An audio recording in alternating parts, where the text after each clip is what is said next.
Hello there. My name is Dominique Kropp, and I am a student in Baker Academy right now. Please forgive the background. I'm in my childhood bedroom. I'm back home for a few weeks, actually departing for a conference tomorrow in New Orleans. Um, Basically, what I've done is I put together a lecture regarding, as you can probably see on the screen, sport and socialization, which really focuses on the way people become involved in sport, how they become socialized through sport and into sport. So over the next 10-15 minutes, I will provide a lecture, and I will do so with this PowerPoint. Typically in my in-person classes that I've taught, I always include a PowerPoint when I'm lecturing as the visual aid, and then we do an activity afterwards. But I will go ahead and let's see if I can get this PowerPoint to play. There we go. So one thing that I remember reading is to kind of talk about a kind of an icebreaker activity. And so in my in-person classes, the first couple of weeks, we definitely use a lot of icebreakers, especially for 8 a.m. classes when students aren't so apt to talk and communicate. One of my favorites is where I state a fact about myself. Like I might say, I'm a very proud cat owner. I have a pet cat. And then I would ask a student to respond to that with a fact that somehow relates to what I said. So they might say, well, I'm a very proud dog owner. And then another student would have to relate to that somehow. They might say, I grew up with dogs when I was younger in Nebraska. And then the next person might say, well, I have an aunt and uncle who lives in Nebraska. And so it kind of just very basic icebreaker, gets students comfortable with one another. Obviously, in an online class, that's not as easy to achieve. So what I've done in the online classes that I've taught in the past is I ask the students to create just a simple introduction post. They can do it via video, via writing, whatever they're most comfortable with. And then as the instructor, for me, that's a very useful tool to kind of get to know my students because I think that's very, very important. And then hopefully the classmates take the time to get to know each other as well. In the undergraduate classes I've taught online, I require them to respond to each other. In master's classes, I haven't not taught a master's class. I don't know if I would require that. But I think it's just really important as the instructor to get to know the students a little bit. So. In the next few minutes here, I'm going to kind of show you what a typical lecture looks like that I might give. They might be a little longer normally, but due to time constraints, I'll try to keep this one pretty short.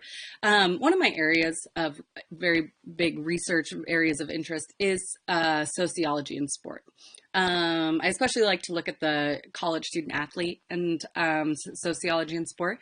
So for me, this was an easy topic to choose to discuss because I am passionate about it. I like discussing it. So in terms of this week, I will, say we're in week 4 of our online class. We're going to talk about sports and socialization, which basically we're going to talk about how people become involved in sport and what that does for them.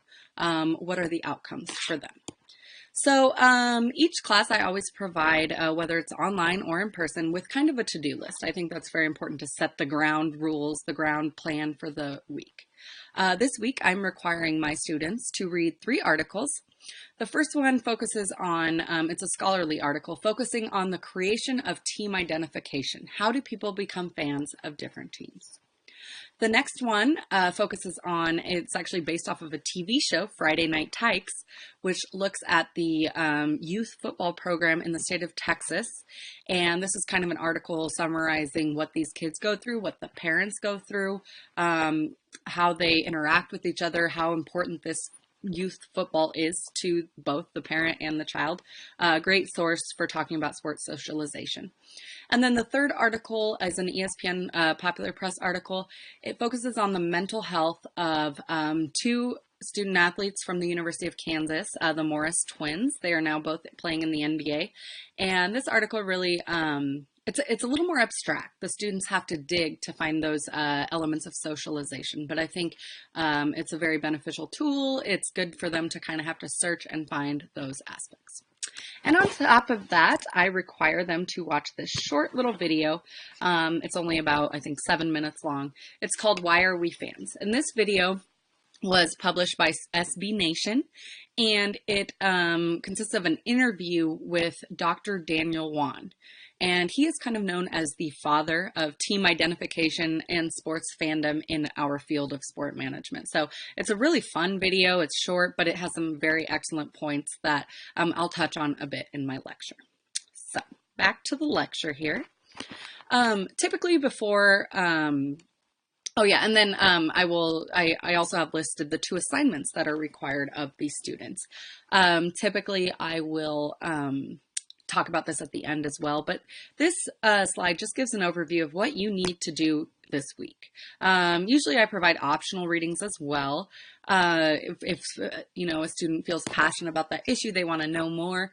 I've got some great resources from classes I've taken in the past, and so hopefully this to-do list just kind of sets the framework. So my next slide is something that I include in all my PowerPoints. It's called a game plan. And the reason I do this is so that students know what they can expect. I think that's very important in the in-person setting as well. You know, are you going to lecture to us for an hour? I've never done that. I don't think that's a very constructive way to teach. But I like to let them know, hey, I'm going to lecture to you for about 20 minutes, and then you're going to do this activity, or you're going to work in groups and do this activity. And so I always provide a game plan. So the game plan here is to introduce the topics of socialization and sports socialization. And then I'm going to instruct and provide some more information about that that they might not get through their readings. So to begin, what is socialization if you've never heard the term? Socialization is an active process of learning and social development. It's a process that we as individuals go through as we kind of begin to develop those social tendencies, those social interactions. So naturally it occurs as we interact with others. It also occurs as we become familiar with the world around us. A lot of times I think socialization occurs between the ages of, it starts occurring probably at age 5 or 6. It's when you start to realize, oh, I'm in daycare, or I'm in school. There's other people around me. It's not just about me. It takes place as we synthesize information and ultimately as we make these decisions that might influence the people around us. So, I think this next slide kind of provides more of a dictionary scholarly definition of it, but essentially it's the learning of social development. And this occurs as we interact with each other in this big social world that we live in. For people, it's very important. It's an important process that people have to go through because it's how they learn who they are and what is important to them. When I think back to my own experience, I always try to include a bit about my own experience in my lectures, but how did I figure out what was important in my life? Probably through what my parents took me to when I was younger. Did they take me to church? Did they take me to basketball games? Did they take me to go visit grandma and grandpa every weekend? That kind of thing. And so obviously there's some important influencers in that. Personal characteristics, significant others, and our social settings really contribute to that. And in that process, we also kind of develop the knowledge of values and dispositions. And these different aspects are really important in helping us go through the socialization process. Now, as we turn to sports socialization, now that you kind of have a basis of what socialization is, there are 2 ways that sports socialization can take place.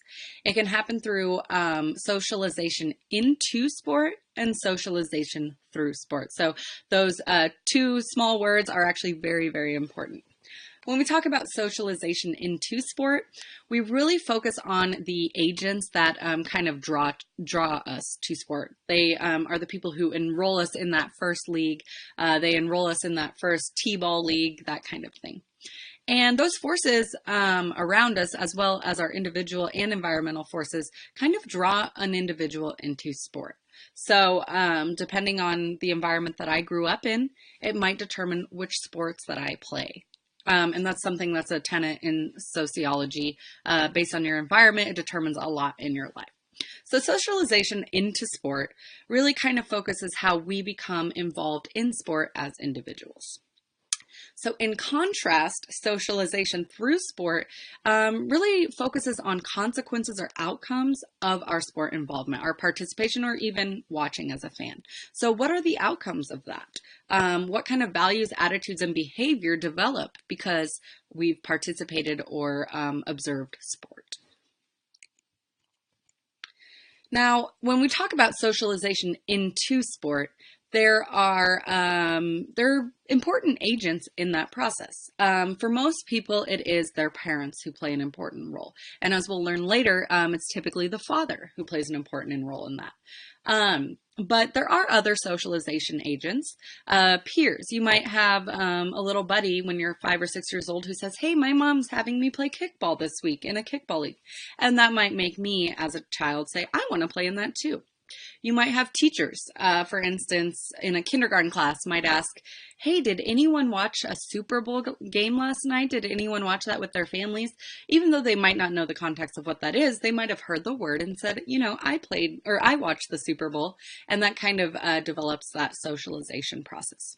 And also other family members can play a role in that. If you go to your grandma's house, grandma and grandpa's house every month and you see your cousins there, you guys might all play softball outside, those kind of things. So I'd like to, at this point, if I had students in front of me, or even in the online class, I will incorporate these questions into the discussion forum, but I want students to think about how they became involved in sport. And it's important to remember that none of us got involved in sport in this vacuum. There were so many other influential factors as we went through that process. So then as we move on to talk about socialization through sport, which is the other perspective of socialization with sport, we've already kind of established how playing a sport is used by many as a socialization tool, right? So sports is, especially in our culture, something that really is really important in the socialization process. But there are also other ways that people can how playing sport can be used as a socialization tool. And people ask why. Is it simply just to have, you know, say my kids playing sport with other kids? Not in our culture. Sport is actually a vehicle which helps us raise our kids. A lot of times people's family lives revolve around the sports of their children. Who's driving so-and-so to this sport? Who's going to watch so-and-so's game at this time? It's a very important aspect of family life. Sport is also known to build character. It's said to make people healthier, and it's also popular in our culture. But simply playing sports does not lead to these outcomes. So, sorry, I wanted to make sure I didn't have another slide. But socialization through sport is when these outcomes that are listed on the screen occur because of one's participation or spectating of sport, through sport. So I may develop certain characteristics like teamwork, leadership, responsibility through playing a sport. And just playing the sport doesn't make that happen, but there are interactions with others that are also playing or watching the sport that will lead to that. So I want to check my time here, make sure I'm getting close. So typically I would go a little bit more in depth in terms of how socialization in sport can be at its best, at its worst, different aspects that may lead to socialization being a positive or negative thing when it's utilized through sport. And then I'd talk a little bit about this concept of sport fans. We become socialized as sport fans as well, not just as sport participants. Overall, to kind of give a nice conclusion, sports is a very essential tool in the socialization process in the U.S. And also, because of the changes in technology and things like that, we are able to cross borders in terms of our socialization. I might be on a message board or a chat room communicating with a fan of a team that I like in another country. So in summary, socialization, very important aspect of sport.